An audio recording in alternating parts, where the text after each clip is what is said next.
Hey everybody, Coach Josh here, Pitch Mechanics 101. Wanted to talk a little bit about how the front leg should work in the delivery, and I'm sure we've all seen, it's been countless talk about how we got to get some front leg extension, and to me that's basically a byproduct of proper hip sequencing, a proper hip rotation.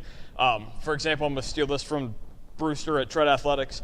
If we get into an athletic stance, right, and we just rotate our hips, we'll see the front leg's going to lock itself out. So if the hips rotate efficiently, we're going to see the front leg extension the way we want to see it.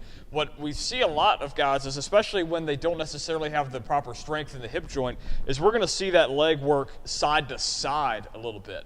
That's for guys, that can happen in my instances with two reasons. One, not necessarily strong enough to own that joint, so we get into that position, your brain goes, hey, we're not strong enough here, let's rotate until we get into a position we are, and then we can do whatever we need to do.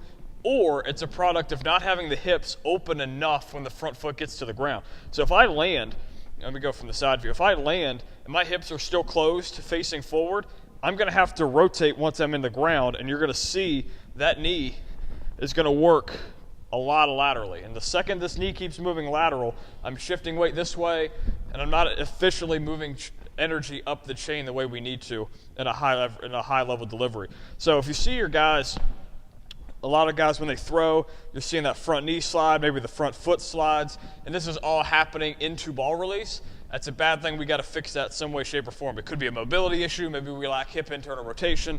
Maybe we lack hip external rotation to get the hip open to allow the hips to rotate. It could be a strength issue. It could just be a sequencing patterning issue with the hips not getting through the way they need to. Whatever it is, we need to figure it out, because I've yet to see a high-level thrower that can get that front leg to move, the front knee to move all this much, and that ankle to go before ball release and still have an efficient and effective delivery and throw as hard as they need to reach the highest levels. That's all I've got for today. If you want more content, check me out at pitchmechanics101.com. Make sure you subscribe to this YouTube channel.